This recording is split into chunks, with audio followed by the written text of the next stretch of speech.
outras palavras. Ou seja, queremos falar o que aqui dissemos no dia 29 de dezembro, em outras palavras. Enfocando agora aspectos, estruturando de modo diferente de como falamos, mas tocando nos mesmos pontos essenciais. Tá bom? Vamos ler Salmo de número 23, de 1 a 6, que diz assim: O Senhor é o meu pastor e nada me faltará. Ele me faz repousar em pastos verdejantes, leva-me para junto das águas de descanso, refrigera minha alma, guia-me pelas veredas da justiça por amor do seu nome. Ainda que eu ande pelo vale da sombra da morte, não temerei mal nenhum, porque tu estás comigo. O teu bordão e o teu cajado me consolam. Preparas-me uma mesa na presença dos meus adversários, unges-me a cabeça com óleo, o meu cálice transborda. Bondade e misericórdia certamente me seguirão todos os dias da minha vida, e habitarei na casa do Senhor para todo o sempre. Salmo de Davi, ou a ele conferido, um dos salmos talvez mais conhecidos, esse salmo que está presente em muitos lares, em muitas casas, está presente, pelo menos parte dele, como frases de caminhão, em folhinha de datas dos meses do ano, um texto que talvez nós aprendemos na nossa infância. Entretanto, talvez seja, paradoxalmente, o salmo mais conhecido, porém o menos compreendido. Isso porque esse salmo, ele não tem nenhum efeito místico, como alguns pensam.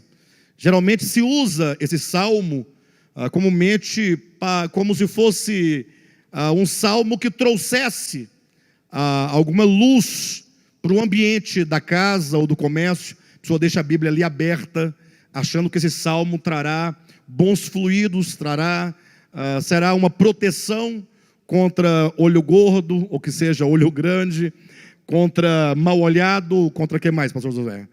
Contra inveja e contra qualquer coisa nesse sentido. Há também aqueles que tomam esse salmo achando que a sua mera leitura, ou tomando ele por oração, resolverá o seu problema imediato. Eu reconheço que, eventualmente, alguém sofrendo, alguém precisando de um consolo divino, ao ler o salmo, ele tem algum consolo, talvez pela própria esperança que o salmo implanta no coração daquele que lê esse salmo com sinceridade. Entretanto, esse salmo, ele fala de modo bastante específico acerca da experiência do homem para com Deus. Mas não é de qualquer homem para com Deus. Não é simplesmente porque alguém acredita que esse salmo tem alguma coisa boa que trará a si os seus efeitos. O fato é que esse salmo, e a maioria dos salmos, se não todos eles são fruto de experiência. Ou seja, salmos são hinos, são canções. Então, quando Davi, ele compunha uma canção na forma de oração, ou fazia uma oração que vinha a ser uma canção posteriormente, ele não fazia porque acreditava que havia alguma magia nas palavras, mas ele fazia aquela canção ou aquela oração a partir daquilo que ele estava vivendo, daquilo que ele estava experimentando, daquilo que ele cria, daquilo que estava estabelecido como verdade relacional dentro do seu coração e dentro da sua consciência.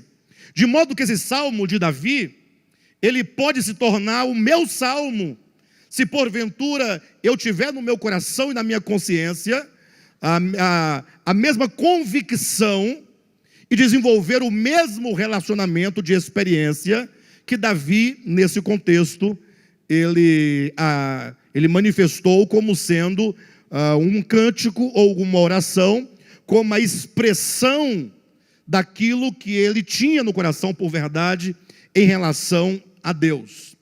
Então eu quero chamar a atenção dos irmãos para esse salmo, aqui colocando algumas coisas em evidência, e talvez o mais importante no primeiro momento, é que antes de esse salmo ser um salmo que fala sobre o cuidado divino, embora ele fale sobre isso, mas se vocês bem observarem, o salmo, ele tem basicamente duas partes quanto à estrutura dele.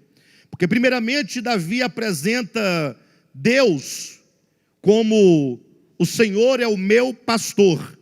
Então, a figura que ele instaura, ele usa uma metáfora. Davi era um pastor de ovelhas.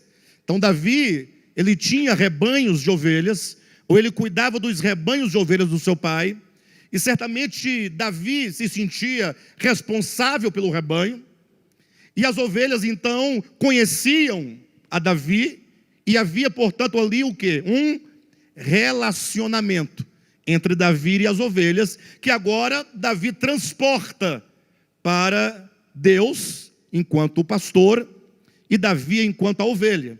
Então, ele instaura primeiramente essa metáfora pastor e ovelha. Mas, logo no versículo 5, ele fala: preparas-me uma mesa na presença dos meus adversários. Ele fala que agora, esse pastor, ele recebe Davi numa tenda, no meio do deserto, e ali, esse que recebe, esse pastor, agora ele assume a figura de um anfitrião, como que recebesse alguém na sua casa, e ali se estabelecesse uma mesa de provisão, uma mesa de suprimento, mas sobretudo uma mesa de satisfação, de gozo, de proteção, diante das muitas adversidades que, no caso, Davi sofria em relação aos seus adversários. E olha que são muitos os nossos adversários. Então, eu quero convidar os irmãos a pensarem comigo que esse salmo, primeiramente, ele fala de um pertencimento. Ou seja, nós pertencemos a Deus como a ovelha pertence ao pastor. Ou seja, esse salmo só é válido para mim, e as suas verdades aqui implicadas só têm efeito sobre a minha vida, a partir do momento que eu, na minha consciência, e não enquanto dogma, e não enquanto doutrina, e não enquanto mera confissão, é quando eu me entendo que eu tenho um pastor, aquele que me guia, aquele que me alimenta, aquele que me conduz, aquele que me cura, aquele a quem eu pertenço, aquele que me protege, aquele de quem eu dependo. Por que eu estou chamando a atenção para essa questão? Porque parece uma coisa muito, muito banal. Uma vez alguém poderia falar: pastor, mas quem é que disse que nós não pertencemos a Deus? Quem é que disse que Ele não provê para nós tudo o que nós precisamos? Ora, temos que tomar um cuidado, queridos, porque nós vivemos e somos produtos de uma cultura religiosa dogmática. O que isso significa? As pessoas nascem sob uma orientação religiosa, seja ela qual for, e a tendência é que as pessoas, elas sejam agora ali desde a infância, não é? Ou que não seja desde a infância, mas a influência está sobre todos nós desde a nossa infância, de modo que, com o tempo, as grandes verdades bíblicas se tornam apenas meras doutrinas, as quais nós dizemos que cremos. Porque uma coisa é você ter uma fé totalmente voltada e alicerçada nos fatos que o Salmo traz: relacionamento, dependência, cuidado. Outra coisa é você simplesmente ter o Salmo como uma expressão de uma poesia bíblica muito bonita, e que talvez traga alguma coisa mística nela. Alguém uma vez contou uma história. Eu geralmente ouço as histórias e eu tenho para mim que são histórias inventadas. Alguém inventa uma história para traduzir uma verdade, mas as pessoas contam como se fosse um fato. Eu tenho lá minhas dúvidas que tenha acontecido deste modo. Mas, de todo modo, independentemente se aconteceu ou não, o fato é que alguém, em certa ocasião, disse que fizeram ali um concurso de alguns locutores, né? Uma rádio queria alguns locutores para ocupar ali a grade dos programas daquela emissora. E então convocaram as pessoas que queriam se candidatar para a locução da rádio. E aí escolheram o Salmo de número 23 para que eles pudessem fazer a a locução desse salmo. Aí apareceram muitas pessoas, e havia ali os juízes, né, que iam julgar a melhor voz. Era como se fosse um concurso para que a pessoa ganhasse aquele emprego, aquela oportunidade. E diz que havia pessoas com vozes maravilhosas. Talvez tivesse ali uma voz como a do Josué Argolo, né? Aquela voz mais pausada, mais grave, né? mais peso, né, pastor? Não é igual a minha de taquara rachada, não. A do Josué é uma voz excelente. Tivesse talvez uma voz como a do Marcos Serra, aquela voz assim, aveludada, grave. Enfim, tivesse ali uma voz, um barítono muito... Enfim, de todo modo, as pessoas davam nota, né? Os juízes davam nota. Num dado momento chegou um senhor, conta a história, que não tinha a voz de locutor. Tinha uma voz comum, como qualquer outra. Talvez até uma voz rouca, talvez sem muita qualidade, talvez sem muita dicção, não sei. Mas o fato é que quando ele falou o Salmo 23, diz que comoveu a todos os presentes, e houve uma comoção geral. Aquele salmo tocou o coração das pessoas, e as pessoas sentiram algo na declamação dessa pessoa, que não sentiram quando outros falaram o mesmo salmo. E conversando o porquê disso, alguém teria respondido: é porque todos estes que aqui falaram conhecem o salmo do pastor, ou que seja do bom pastor, enquanto aquele senhor conhece o pastor do salmo. Então, só para dizer que quando a pessoa tem de fato uma experiência real com aquilo que ele está lendo e dizendo, então existe verdade naquilo, existe realidade. Bem, se isso aconteceu ou não, não nos importa. O importante é o sentido que essa história traduz. Ou seja, esse salmo fala não de um povo que tem no seu livro sagrado esse salmo e que acha ele bonito ou acha ele poderoso, mas é um salmo que, nas suas palavras, traduzem uma experiência, de relacionamento enquanto ovelha e pastor. E isso é muito interessante quando nós entendemos que, se no Salmo 23, versículo 1 diz: o Senhor é o meu pastor, ou seja, se há uma confissão que procede do meu coração, enquanto eu me entender que sou uma ovelha pertencente ao Senhor e que estou sob os seus cuidados. Em contrapartida, em Evangelho de João, capítulo 10, quando Jesus Cristo falava com os líderes da religião judaica, ele dizia: olha, vocês não creem em mim, porque vocês não são das minhas ovelhas. E aqui é um ponto crucial. Olha o que Jesus está dizendo: vocês não creem em mim, porque vocês não são das minhas ovelhas. Se nós fizéssemos aqui um diálogo do Salmo 23 com João capítulo 10, poderíamos dizer: vocês não podem se apropriar ou tomar posse do Salmo 23, em realidade, senão que vocês podem tão somente rezá-lo. Vocês entendem? Ou seja, o povo de Israel tinha e conhecia mais do que todos nós o Salmo 23. E certamente eles liam em várias ocasiões este salmo. E certamente eles tivessem esse salmo, talvez numa galeria dos melhores, dos grandes salmos de Davi. Mas Jesus fala: mas do que adianta vocês terem o conhecimento litúrgico do salmo, mas não terem o relacionamento?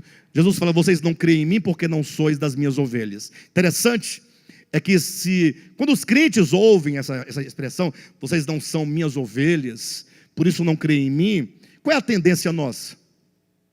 Não é remeter essa ideia àqueles a quem nós chamamos de ímpios?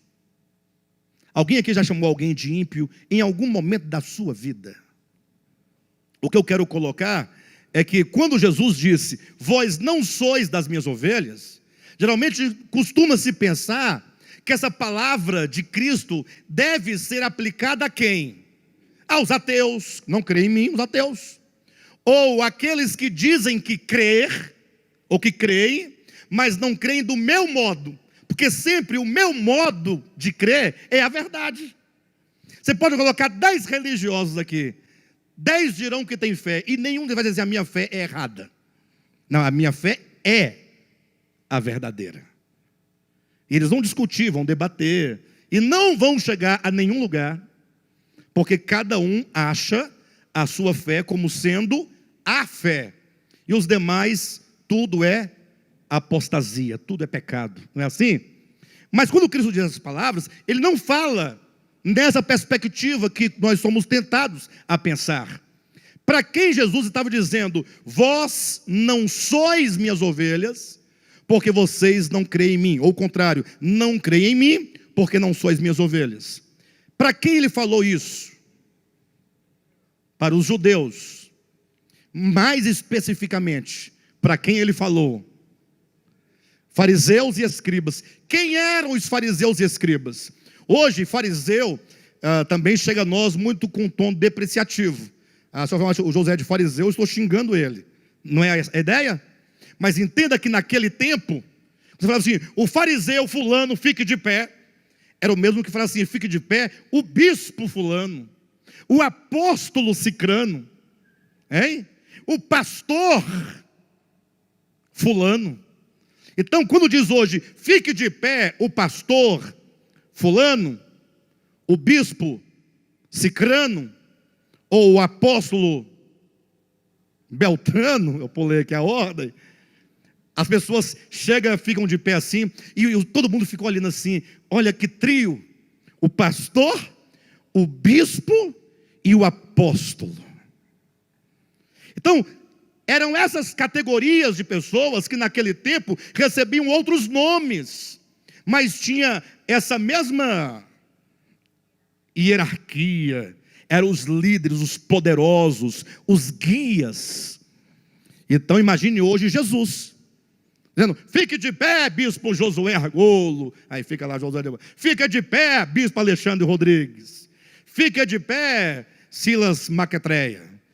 Não, eu não falei do outro, eu falei do Maquetreia. Fique de pé, Chapéu. Fica de pé, Soares. Fica de pé, Macedo. O Macedinho, não é? Imagine só essa turma levantando. Lógico que eu não estou aplicando isso nem a eles, nem a mim, nem a Josué. Vocês são maduros para entender que eu não estou dizendo isso? É como se fosse, tanto é que eu coloquei o meu nome e o do Josué juntos, para vocês terem a ideia da dimensão do que Jesus estava dizendo. Mas essa turma toda de pé, e Jesus fala assim: vocês não são minhas ovelhas. Mas como assim? Se essa turma não é ovelha de Jesus, quem é a ovelha de Jesus? Entenderam bem? Então, os judeus e os líderes de Israel, eles tinham o Salmo 23, mas para eles de nada servia. Porque o Salmo 23, ele fala de uma relação, da qual se pode dizer, de uma parte, o Senhor é o meu pastor, e da outra parte, você é a minha ovelha. Quando isso acontece, as bênçãos descritas nos Salmos são não somente garantidas, mas se tornam uma realidade. Fora da dimensão do relacionamento pastor-ovelha, não existem bênçãos para você, tampouco para mim e tampouco para ninguém. Isso está claro para os irmãos? E a segunda metáfora usada, que é a do anfitrião, que recebe o forasteiro na sua casa, na sua tenda, e lhe prepara um banquete. Irmãos, tem coisa mais saudável, mais gostosa, mais relacional do que uma mesa farta de comida, onde você se assenta e você é recebido àquela mesa? É um lugar de comunhão. Não é uma doutrina, poxa, não é um dogma. Esse salmo não tem nenhum valor real para mim, se eu não entender que da parte do Senhor, o anfitrião, é aquele que diz em Apocalipse 3:20, eis que eu estou à porta e bato. Olha a relação com o Salmo 23. Ele diz: eu estou à porta e bato. Se ele está à porta batendo, ninguém bate a porta pelo lado de dentro para fora. Bate a porta quem está de fora. Então, novamente, a figura Aqui a linguagem é simbólica. Imagine Jesus. Pense apenas no significado. Jesus do lado de fora, batendo a porta do seu coração. O que implica isso? Alguém vai questionar, pastor, mas um tempo desse aí você pregou que Deus habita todos os homens. Olhem para mim, entenda em nome de Jesus.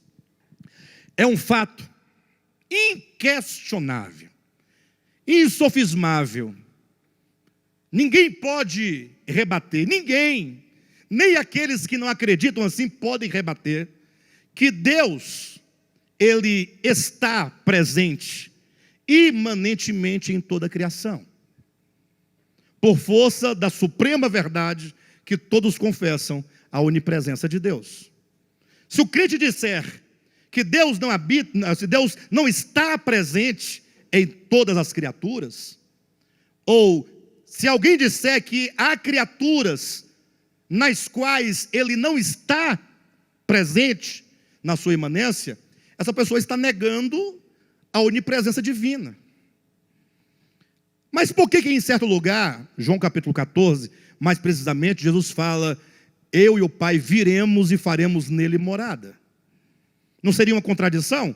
Como é que estando Ele presentemente, imanentemente em alguém, deseja fazer morada?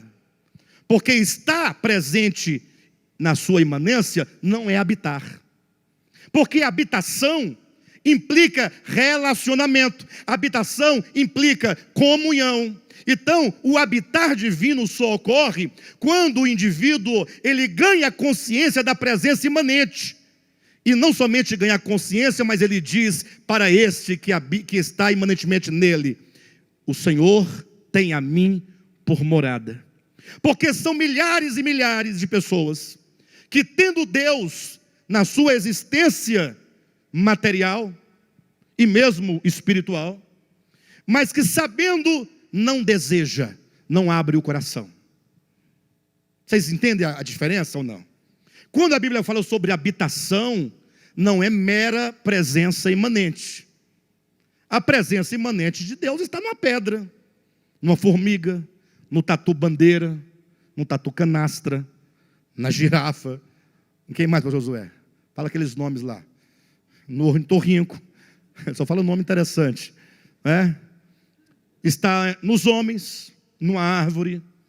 Agora, quantas dessas existências têm a consciência dessa presença e desenvolvem em relação a esse ser comunhão? Por isso, a figura da mesa. Eis que eu estou à porta e bato. Tudo o que Deus quer para conosco é relacionamento. Já pintaram Deus de tudo. Pintaram Deus que mata, Deus que ordena o furto, Deus que ordena a destruição. Mas quem disse que o Senhor é alguém que fala, olha filho, eu queria sentar-me à mesa com você. Quando alguém se assenta à mesa com o outro, quebra-se toda a hierarquia, ou pelo menos se estabelece ali um nível único de hierarquia. Se você olhar para Deus enquanto o Rei do Universo, você agora está no nível dele, de relacionamento. Você ali é digno, porque Ele te tornou digno. Você ali você tem honra, porque você se assentou com Ele à mesa. Então toda a questão é que não basta eu ler o Salmo 23 e falar que o Senhor me convida para um banquete com Ele, diante dos meus inimigos. Mas eu preciso entender que Ele fala, eu bato a porta do seu coração. E se você, porventura, consegue ouvir o que eu estou dizendo, e consegue entender, e você abrir a porta, porque passa pela sua vontade, passa pelo seu desejo, passa pela sua sede, passa pelo seu querer, e abrir a porta, então eu entrarei, e cearei com Ele, e Ele comigo. Então as duas figuras que estruturam o Salmo 23, a do pastor e ovelha, a do anfitrião, né, e o seu convidado de honra, implicam relacionamento. As duas implicam experiência. Implica que aqui há uma mão dupla. Ele que quer cuidar de mim como bom pastor, e eu que me faço ovelha dele. E eu posso não me fazer ovelha dele a partir do momento que, à semelhança dos escribas e fariseus, eu posso simplesmente não crer nele. Alguém diz, mas eu creio. Temos que reavaliar se o nosso crer é uma mera filosofia, uma mera ideologia, ou se o seu coração de fato deseja o Senhor. São coisas diferentes. De todo modo, esse salmo, sobretudo, ele fala de relacionamento. E neste ponto, eu quero estabelecer aqui uma crise, para os irmãos pensarem comigo. Eu tive muito pensando essa semana sobre isso. Hoje mesmo eu falava com um irmão acerca disso. Imaginem vocês 3 plataformas. A primeira é a plataforma da religiosidade. A segunda, eu vou chamar de plataforma intermediária. Vocês vão entender daqui a pouco. A terceira, a plataforma do ceticismo, do cético, daquele que não crer em Deus, nem na sua palavra, nem na sua verdade, nem em nada. Chegou à incredulidade de coração acerca das coisas espirituais, se torna um materialista, meramente. Entenderam? Qual é a relação dessas 3 plataformas? É que a primeira, que eu chamo de religiosidade, ela está no extremo da experiência humana. Aqui nós podemos chamar de ignorância. O religioso, com todo respeito, ele é um ignorante. Entenda. Porque ele tem agora uma cabeça feita para raciocinar uma série de coisas que ele não sabe nem de onde vem, nem para onde vai, ou seja, ele deposita cegamente a sua fé ali. Imagine só, isso é o religioso. O religioso pensa assim, olha, imagine só que coisa interessante. Cadê aqui a irmã Nolinha? Irmã Nolinha, eu estou vendo aqui você, para vocês terem uma ideia da ignorância do indivíduo. Estou vendo que você tem, salvo engano, um par de brincos, estou vendo, está com um batom rosa nos lábios, e, salvo engano, tem 2 gargantilhas, 2 colares no pescoço, não é? E eu quero te trazer uma notícia ruim, não é tão boa assim não, que você não vai para o céu, presta atenção, porque Deus não quer que você use um par de brincos nas orelhas, entendeu? Então, se você continuar assim, infelizmente, sua alma, quando morrer, vai para o inferno. Inferno é um lugar terrível, de fogo, muito fogo, muito fogo, fogo, fogo, fogo, enxofre. Tem uns demônios pelados correndo, e o rabo é uma seta, tem chifre, pé de bode, orelha de duende. Eles têm garfo. E lá no inferno, para onde tua alma vai, por causa do brinco, do batom e das gargantilhas suas. Gargantilha é coisa bem antiga, né? Gargantilha é um nome antigo. Do colar que você está usando. Você vai ficar lá agora, sabe até quando? Para sempre. Depois de 1 trilhão de anos, queimando, queimando, queimando, queimando. E lá o bicho não morre. O verme não morre. Se o verme não morre, que dirá você que não é verme? Ou é um vermão, pelo menos, um verme. Bem, de todo modo, depois de 1 trilhão de anos, você fala assim, e agora? Não, nem começou o teu sofrimento. Aí alguém fala, mas Nolinha, por que você está nesse sofrimento? Porque eu usei brinco. Pendurei algo na orelha, passei um giz de cera na boca. Não há pessoas que acreditam assim hoje?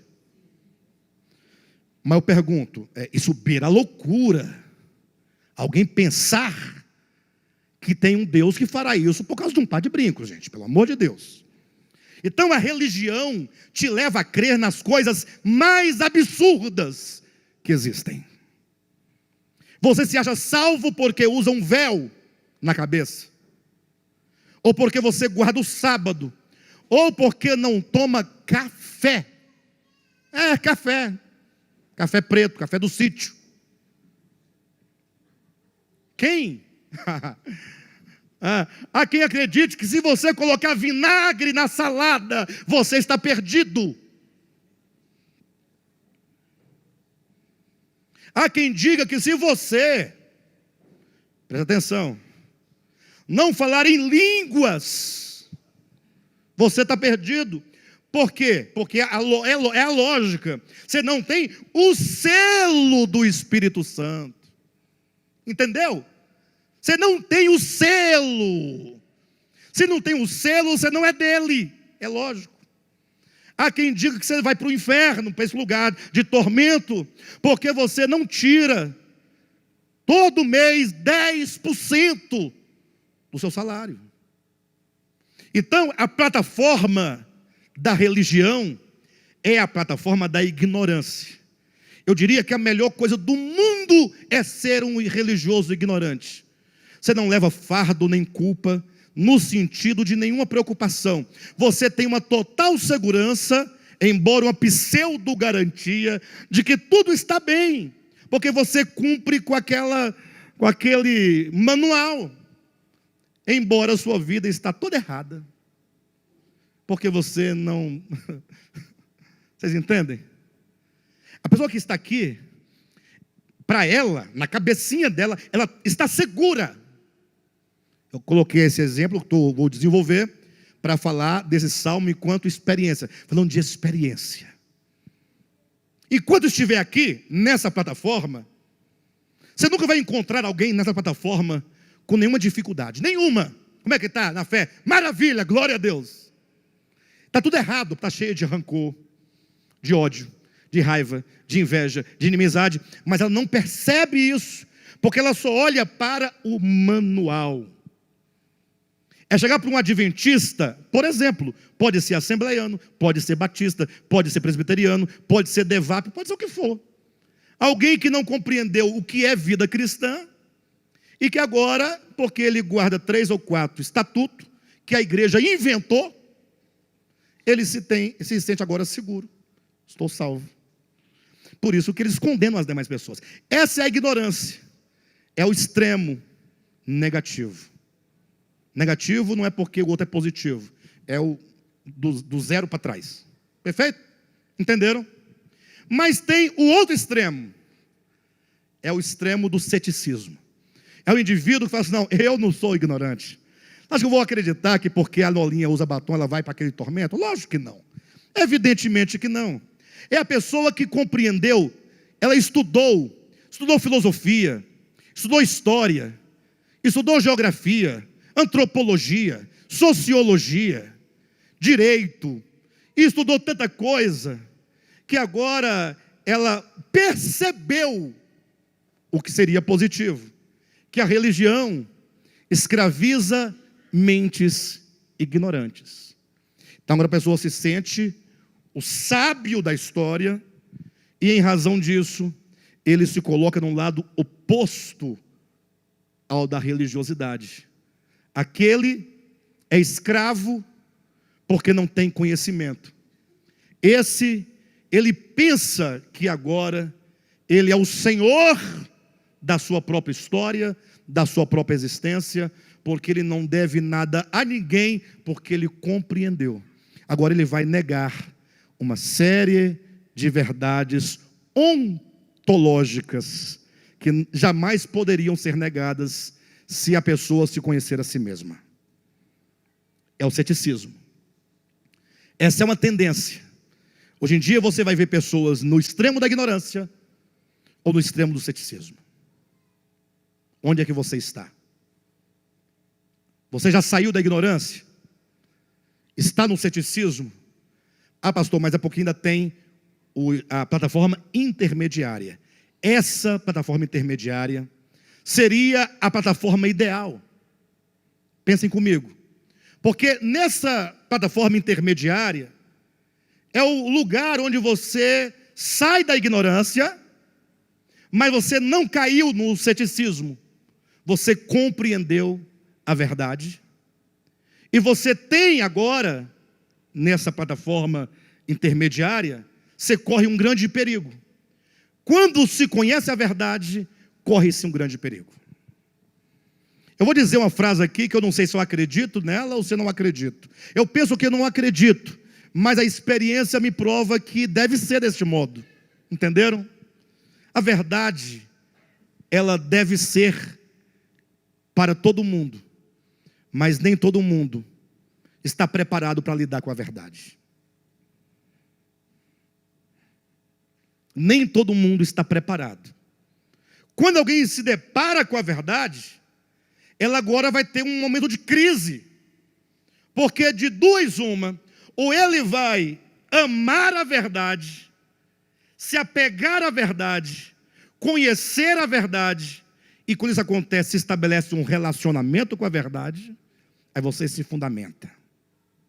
Ou então, se você ficar apenas a verdade pela verdade, a verdade porque eu sei, a verdade porque eu conheci, a verdade porque eu estou certo, a verdade porque eu provo, a verdade porque está escrito, mais cedo ou mais tarde, você estará no ceticismo.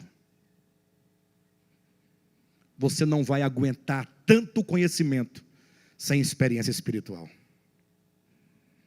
O seu saber, meramente sabido, te levará fatalmente a desconfiar daquilo que você chama de verdade.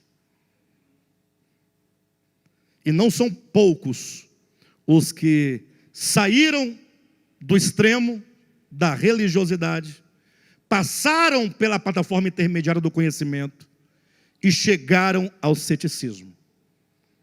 Talvez amanhã você seja alguém que diz assim: não, eu já sei o que é a religião e já sei o que é essa tal de verdade. E agora? Não, agora eu sou eu. Senhor da minha existência. Apostasia. Não é uma questão de apostasia da fé. Se bem que eu acredito que todos têm fé. Porque fé não é uma questão religiosa. Fé é aquilo no qual você deposita a sua confiança. Então eu sempre digo que o ateu, ele tem muito mais fé do que o crente. Muito mais fé. Porque pelo menos o crente passa de um pressuposto provável. Olha, se existe um animal, alguém fez, não fui eu, foi você, Vera? Foi o Santos Dumont? Pensei que fosse a Vera, porque todo mundo pergunta para ela, fala que foi ela, né? Quem foi que fez o animal, a planta? Alguém fez. Esse celular não aparece aqui do nada. Então, pelo menos o pressuposto do crente, ele é lógico. Alguém fez. Se não foi eu, não foi você, não foi ninguém, alguém fez. Nada aparece do acaso, do nada. Né? Já o ateu não, ele parte do improvável. Ele acha que tudo começou do nada e vai para lugar nenhum, embora sejamos e vejamos tudo. Eu estou vendo tudo acontecer à minha volta todo dia, o milagre da vida, a existência, os homens, a inteligência, a razão, mas o outro vai dizer que isso veio do nada, é mero acaso, e no final não vai dar em nada. Então, assim, é muita fé, eu acredito que é uma fé impressionante. Impressionante. A fé do ateu bate na fé do crente, sem dúvida. Enfim, mas o que eu quero dizer para vocês é onde nós estamos, na primeira plataforma, na segunda ou na terceira? Estamos na primeira? Essa aqui é da ignorância, esse ministério? Estamos no ceticismo? Estamos em qual plataforma? Mas olha o perigo onde estamos. Uma coisa é certa, para a plataforma anterior, você não conseguirá voltar jamais. Não tem jeito, fique tranquilo. É impossível você conhecer e entender algo e voltar para o desconhecimento. Não, fique tranquilo. Agora, o risco de você avançar para a próxima plataforma, para o próximo passo, para o outro extremo, é grande. A não ser, desculpe minha palavra, que você seja um sonso. O que é o sonso? Entenda a palavra, para ninguém achar que eu estou com... É uma pessoa que ela não tem interesse por nada. Se ela entender alguma coisa, tá bom. Se não entender, também tá bom. Se ela entender e aquilo que ela entendeu for muito grande, Ela fala, tá bom. Ela não quer se preocupar. Ela é o Jaiminho. Quem conhece o seu Jaiminho? Seu Jaiminho, que veio de onde? Não. É esse o nome aí. Tangamandápio. Quem não sabe quem é, chega em casa e fala, Jaiminho Tangamandapiano. Ele fala assim, eu quero evitar a fadiga. Então, é um camarada, do Chaves, né? Do programa do Chaves. É aquela pessoa que ele não quer se esforçar. Eu não quero me cansar. Ele é carteiro. Ele pega aquela mala de carta e fala assim, ó, vê se tem uma carta para você, procura aí. Ah, mas como assim? Ele fala, eu quero evitar a fadiga. E tem gente assim, tem gente que não quer pensar. Porque pensar dói. Pensar compromete. O religioso não quer pensar porque ele pensa que ele sabe tudo. E para que ele vai pensar se ele já sabe? Se ele tem resposta para tudo, não vai pensar. Entenderam? Então, quem está aqui nessa plataforma, que compreendeu algumas coisas, se ele for como o Jaiminho, ele é aquele crente que não está indo nem para nada. Nada. O barco está pegando fogo. Foi boa. Pega, não pega? E ele está lá tranquilo, ele não sabe o que está acontecendo, ele não sabe da gravidade. Vem aqui o pastor Josué aqui na frente, e ele fala, irmãos, parousia na Bíblia é presença. Aí o irmão fica desesperado dali, querendo entender. O outro dá um pulo, o outro desvia, o outro muda de igreja, e o Jaiminho está lá. Tudo bem. Glória a Deus. Mas está entendendo? Estou. E aí? O que tem? Ele não quer saber de nada. Então o Jaiminho ficou melhor do que sonso, né? Mas é a mesma coisa, ambos são sonsos. E ambos são... O crente Jaiminho, então, esse aí não tem problema, porque ele não quer saber disso. Ele não está em nenhum lugar e não vai chegar a lugar nenhum. Então isso aí eu ia falar outro ditado mais feio. Eu ia falar, é igual merda na água. Nem afunda, nem fica só...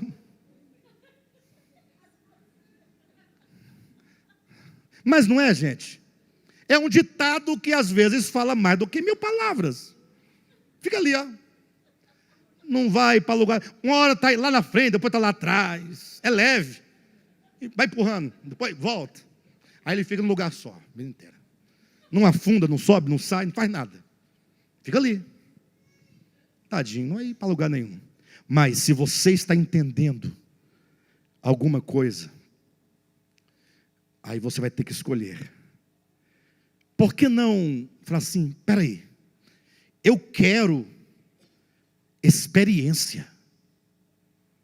Mas não é experiência mística, aquela que vem de cima e o anjo vai descer e vai sacudir as águas, eu vou entrar. Para de bobagem.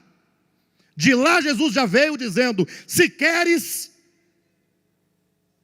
toma teu leito e anda.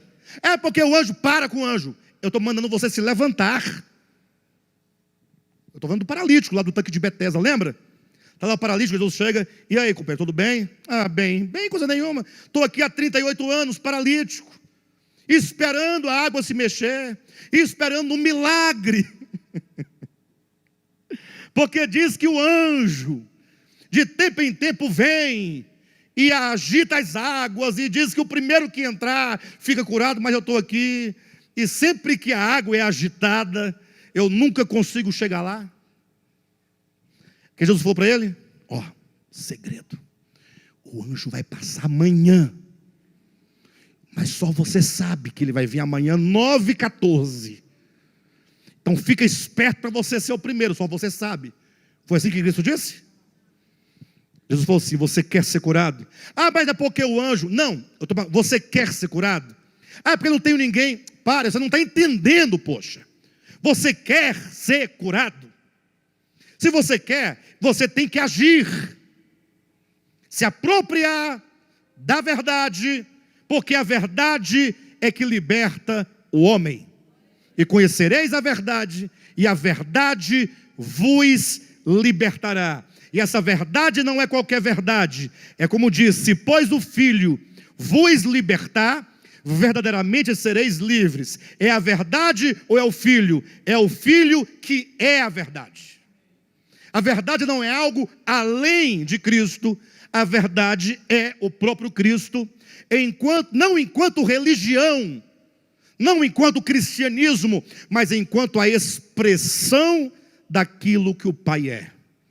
Esse salmo nos convida a provar o cuidado do Jesus enquanto pastor, e aqui tem as bênçãos relacionadas, e todo o cuidado e a provisão do conviva, que é Cristo Jesus, o anfitrião, que quer ter conosco relacionamento. Como eu coloquei, se você na plataforma aqui do meio intermediária não desenvolver relacionamento, você fatalmente, se for alguém inquieto, vai parar no ceticismo, e eu nada poderei fazer por você. Vamos orar? Não é por aí. Você não acredita na oração? Lógico que eu acredito. O que eu não acredito é que você orando por alguém que não quer, que não deseja, e Deus vai resolver o problema dele. Pastor, você é muito incrédulo, eu sempre acreditei assim. É por isso que você ora para Deus salvar a tua sogra e ela morreu lá naquela situação que você sabe. Por isso que a mãe está orando pelo filho. Às vezes eu penso, o crente é a primeira plataforma, né? Aquela primeira. Senhor, salva o Josué. Senhor, salva. Senhor, salva. A impressão que eu tenho é que eu quero que Josué seja salvo, mas Deus não quer. Porque eu já falei com Jesus sobre o Josué, já jejuei para Jesus acerca do Josué, já fiz sacrifício para Jesus acerca do Josué, e até agora, nada. Ou então Deus não teria poder, ou então o diabo não deixa. Não vai por aí. A oração não é algo que se dá a Deus. A oração é uma necessidade da minha alma. Eu preciso de orar. Até porque antes que as palavras saiam da minha boca, Ele já conhece. Sim ou não? Nesse sentido, a lógica seria desnecessária a oração, Ele já sabe. Vou falar o que Ele já sabe. Por que eu oro se Ele já sabe? Porque eu preciso. É na oração que eu me aproximo, que eu encontro conforto. É na oração que a minha fé se estabelece, enquanto aquilo que se coloca ao lado da vontade de Deus. Bem, de todo modo, essa plataforma intermediária deve ser entendida como o momento em que você compreende muitas verdades, mas que você está disposto a fazer valer isso, porque você decidiu não mais ser um religioso, você decidiu não mais ser um mero crente, você decidiu se apropriar da direção da sua vida, no sentido de que você fala: Senhor, agora eu preciso de conhecer o Senhor. Você agora não vai ser guiado. Quando eu falo você assume a direção da sua vida, não é que você tira de Deus, não. Você vai tirar a sua vida da mão do pastor, porque a culpa é do pastor. Se dá certo, parabéns para o pastor. Se não dá certo, o problema é do pastor. Ou então da sua mãe. Sua mãe ora por você, jejua por você, congrega por você. Deu errado, foi a mãe. Não, então é a igreja. Deu errado porque a igreja não presta, a igreja não ama, a igreja não visita, a igreja não tem comunhão, a igreja... Nós estamos sempre transferindo para alguém. Não, é o diabo. O diabo é terrível e eu sou fraco. Eu sou fraco, o diabo é terrível, vai dar o quê? Eu sou fraco e o diabo é poderoso, vive ao derredor. Aí eu vou lá, faço a coisa errada. De quem é a culpa? Do diabo e da minha fraqueza. Eu não tenho força. Ninguém ajuda a gente. Não é assim? Não, para com isso, assume. Jesus pergunta: queres ser curado? Quem quer ser curado? Então assim, você vai ter que se levantar. Toma o teu leite e anda. Se aproprie das verdades de Deus a você revelada. Faça valer. Comece a levar a sério. Vida cristã é coisa que se leva a sério. Igreja, quem vai à igreja como quem vai para uma missa, pelo compromisso dominical, pela tradição, pelo costume, isso não serve para nada, irmãos. Estou falando da missa, estou falando da igreja, do culto evangélico. E para o culto, porque todo mundo vai, não tem futuro para ninguém. Agora, congregar, porque você falou, gente, eu preciso de ouvir a palavra, eu preciso da comunhão dos meus irmãos, de estar juntos, crescendo em graça, crescendo em vida, crescendo em entendimento, nos aperfeiçoando. A partir do momento que nós começamos a cumprir os mandamentos mútuos, puxa, aí vale a pena. Aí não é uma questão de qualquer chuvinha, não, hoje não vou porque está chovendo, semana que vem não vou porque tem um casamento, e na outra, estarei viajando. E quando eu chegar, minha esposa acaba de ganhar menino, e mulher que ganha menino não congrega. Cresceu, ele corre na igreja, não fica parado, não fica quieto. É ou não é? Ou seja, sempre vai ter um motivo para quem não entendeu por que nós estamos aqui. Nós precisamos uns dos outros. Nenhum homem, como já disse alguém, é uma ilha. Você não tem vida espiritual próspera sozinho. Nós temos que fazer valer tudo aquilo que nós temos aprendido, para que haja um resultado. Para que daqui a 10 anos você seja diferente, para melhor. Daqui a 30 anos você seja melhor, menos bruto. Nós não somos muito brutos ainda. Precisamos ser trabalhados. Tanta coisa para mudar, tanta coisa para resolver, no coração, na alma.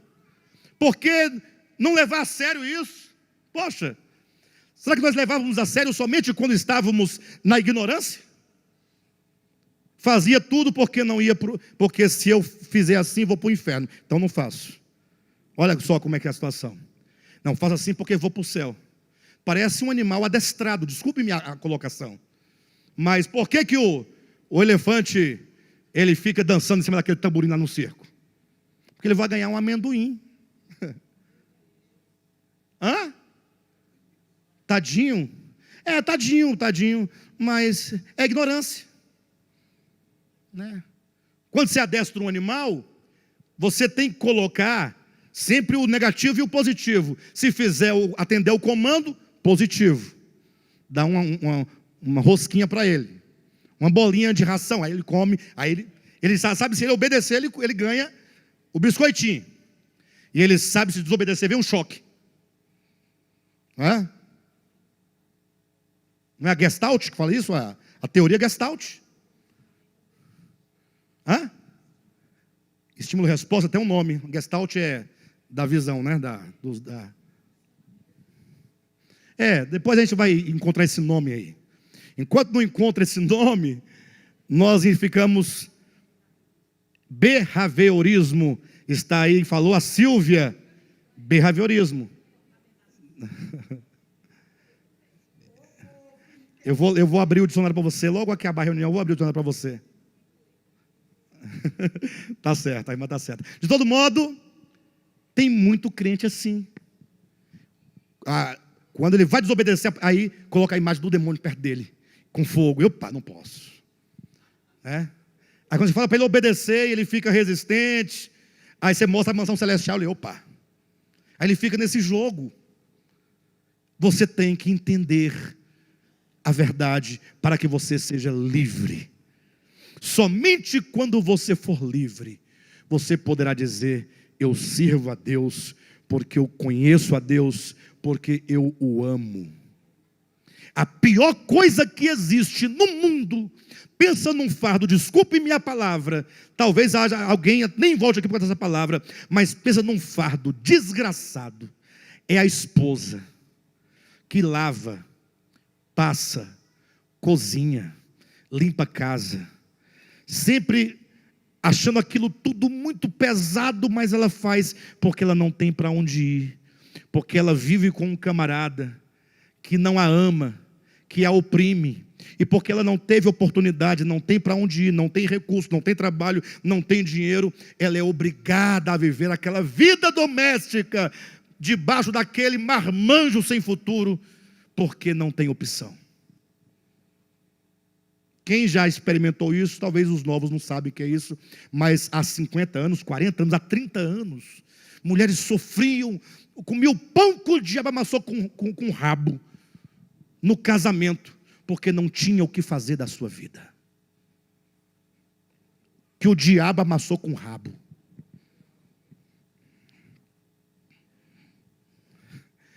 Pão que o diabo amassou com rabo, ela comia, sofria muito. Entendeu, Jailson? Gente, tem que explicar os ditados. A pessoa sofria. Quem já teve ideia de alguém assim? Ninguém nunca viu uma pessoa que sofreu porque não tinha alternativa? Você conhece? Não tem o que fazer.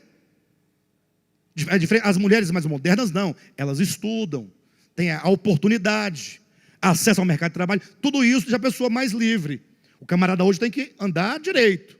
Não queira oprimir não, que a mulher tem para onde ir. Antigamente não. Antigamente a mulher ficava com 80 anos, sujeita. Não tinha amor, inclusive. Tinha 15 filhos e nunca gostou de namorar. E nasceu 15 filhos. Verdade. Não, eu estou exagerando. Agora, isso não é um fardo? Por que eu disse isso? Para ilustrar que você pode ser livre. Servir a Deus com medo do diabo. Que vida mesquinha é essa? Que vida cristã é essa? Servir a Deus para poder ganhar um puxadinho de ouro? Trabalhe e faz o seu puxadinho, ué. Agora, servir a Deus com consciência, com alegria, relacionamento. Ninguém tem que falar, ora. Orar é a coisa mais natural. Porque é como você está com uma pessoa, você ama, e estar com a pessoa e conversar é natural. Crente que vai para congregar, obrigado. Que é isso, gente? Que vida mesquinha.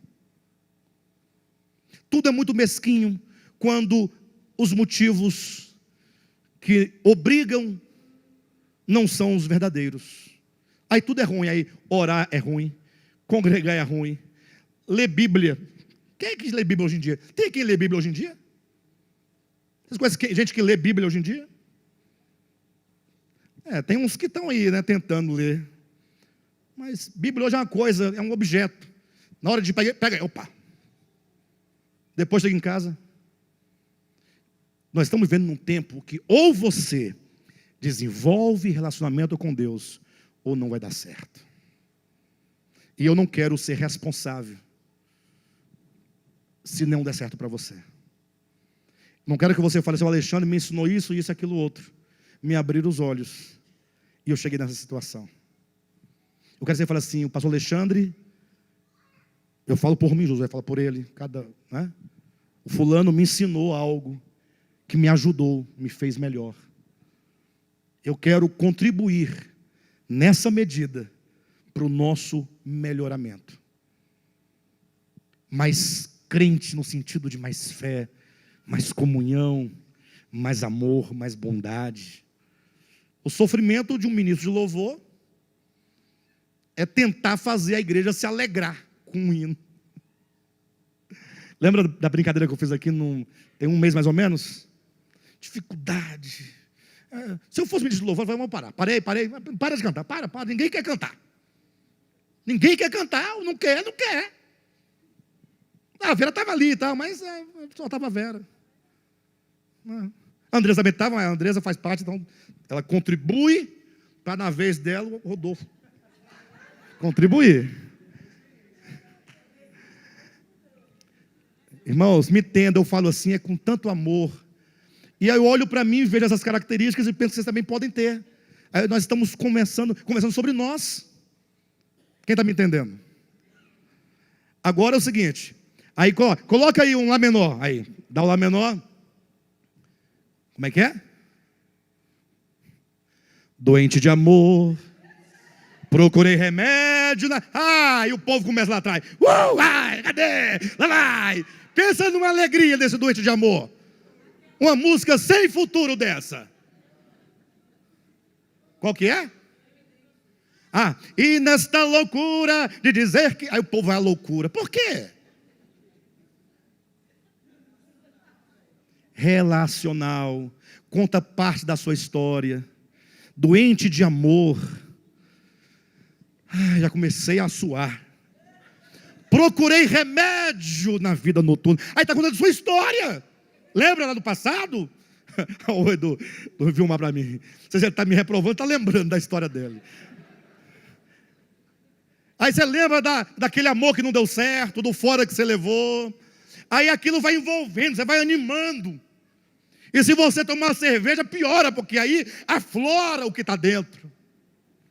Agora vamos para a igreja. Chega lá, como é que é a música que é a última? Sãs incomparável, és indispensável, olha o Senhor. Triste.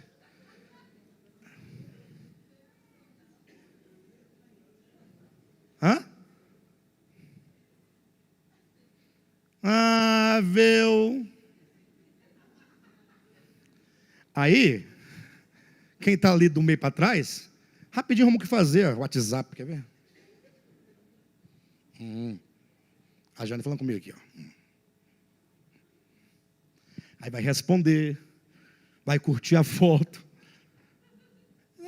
Vocês estão entendendo o que eu estou falando? Gente, relacionamento, precisamos entender. O Evangelho é retornar ao conhecimento e ao amor do Pai. Se nós ficarmos tomados por esse sentimento de amor a Deus, tudo vai ser melhor. Até as brincadeiras, quando colocar, vai ser melhor. Até para passar pelo vale da sombra da morte é melhor. Tudo é melhor. Porque esse salmo não diz que tudo vai ser mil maravilhas. Esse salmo diz que o Senhor nos consola. Ora, se Ele consola, se há o consolo, não há o negativo? Alguém que não sofre precisa de consolo? Ora, e essa segurança que ele tem, quando diz, ainda que eu ande pelo vale da sombra da morte, não temerei mal algum. Ele tem confiança, mas tem o vale. Até para passar por lutas, tribulações, dificuldade, desemprego, a guerra está chegando aí. É mais suave, porque você põe a sua confiança nele. Você o conhece, você o ama. Eu ia falar sobre esse salmo, mais particularmente, mas eu fui falar do Jaiminho e cheguei até aqui. Quem me entendeu o que eu quis dizer essa noite? Se eu não falei o salmo na sua integralidade, a ideia é essa: relacionamento, conhecimento, amor, comunhão. Ele é o nosso pastor, e eu posso dizer que Ele é o meu pastor, porque sou ovelha dEle. Ele nos recebe no banquete da comunhão, e eu abro o meu coração para que Ele entre e nos assentemos à mesa, nós ceiemos com Ele e Ele conosco. Nesse plano, tudo vai dar certo. Conhecer a verdade objetivamente só faz sentido se houver relacionamento. Tá bom, queridos?